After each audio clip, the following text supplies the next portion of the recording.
Soldiers of Islam, victory or martyrdom awaits. Charge!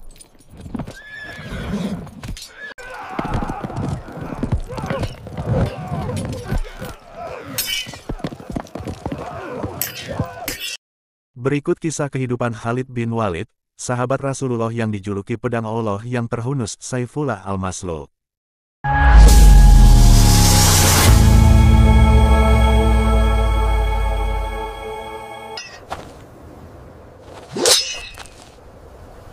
Awal kehidupan Khalid bin Walid. Khalid bin Walid lahir di kota Makkah sekitar tahun 592 Masehi, dari keluarga bangsawan Quraisy, Bani Mahsum. Ayahnya, Al-Walid bin Mughirah, adalah seorang tokoh terkemuka Quraisy yang kaya dan disegani. Ibunya bernama Lubabah binti Al-Harith, yang merupakan saudari dari Ummul Mukminin Maimunah, istri Rasulullah. Sejak kecil, Khalid tumbuh dalam lingkungan kemuliaan dan keberanian. Ia dilatih seni berkuda, memanah, dan strategi perang. Posturnya tinggi, gagah, dan kuat. Dikenal sebagai salah satu pemuda Quraisy yang paling cerdas dalam taktik militer. Masa jahiliyah dan permusuhan terhadap Islam. Pada awal dakwah Rasulullah, Khalid termasuk di antara tokoh Quraisy yang menentang Islam. Ia ikut serta dalam berbagai peperangan melawan kaum muslimin. Puncak perannya sebagai musuh Islam terlihat pada Perang Uhud. Dengan kecerdikan taktiknya, ia memimpin pasukan berkuda Quraisy menyerang dari arah belakang setelah melihat pasukan pemanah Muslim lengah meninggalkan posisi. Serangan ini menyebabkan kekalahan besar bagi kaum Muslimin dan melukai Rasulullah. Khalid merasa puas, tetapi belum tahu bahwa kelak ia akan menjadi pembela Islam yang terkuat. Hidayah dan masuk Islam. Beberapa tahun kemudian, ketika perjanjian Hudaybiyah terjadi, Khalid mulai merenungi kebenaran Islam. Ia melihat tanda-tanda kenabian Muhammad, kekuatan iman kaum muslimin, dan bagaimana Islam terus berkembang.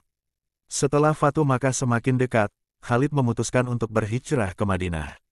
Di perjalanan, ia bertemu dengan Utsman bin Talah dan Amr bin Ash yang juga ingin memeluk Islam. Mereka bertiga masuk Islam di hadapan Rasulullah. Saat melihat Khalid, Nabi tersenyum dan bersabda, "Aku telah melihat bahwa engkau memiliki kecerdasan. Aku berharap engkau akan menempatkan kecerdasan itu pada kebaikan." Sejak saat itu, Rasulullah menjuluki Khalid sebagai Saifullah al-Maslul, pedang Allah yang terhunus. Kejayaan di medan perang. Setelah masuk Islam, Khalid menunjukkan keberaniannya di banyak pertempuran besar. Perang Mu'tah, 629 Masehi. Dalam perang melawan pasukan Romawi yang jumlahnya ratusan ribu, 3 panglima Muslim gugur, Zaid bin Haritsah, Ja'far bin Abi Thalib, dan Abdullah bin Rawaha. Khalid mengambil bendera perang, memimpin pasukan, dan dengan taktik brilian berhasil menyelamatkan pasukan Muslim dari kehancuran. Sejak saat itu Rasulullah memberinya gelar pedang Allah yang terhunus. Fatu Makkah, 630 Masehi. Khalid memimpin pasukan dari salah satu pintu masuk kota Makkah. Dengan strategi yang cermat, ia memastikan penaklukan berjalan damai. Setelah itu, ia memimpin beberapa ekspedisi untuk menghancurkan berhala-berhala sisa kaum musyrik.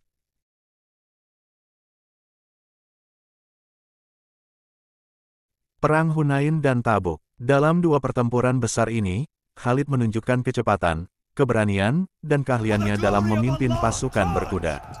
Masa Khulafaur Rasyidin. Setelah wafatnya Rasulullah, Khalid tetap menjadi panglima utama pasukan Muslim. Di masa Abu Bakar, ia memimpin perang Ridha melawan para nabi palsu, termasuk Musailamah al-Kadzdzab, di Perang Yamamah. Ia juga menjadi panglima dalam penaklukan Irak dan Syam. Di masa Umar bin Khattab, meski pernah dicopot dari jabatan panglima, Khalid tetap berperang dengan penuh keikhlasan. Ia memimpin pasukan Muslim dalam Perang Yarmuk yang mengalahkan Kekaisaran Romawi Timur secara telak, membuka jalan bagi penaklukan Syam. Kepribadian dan keimanan.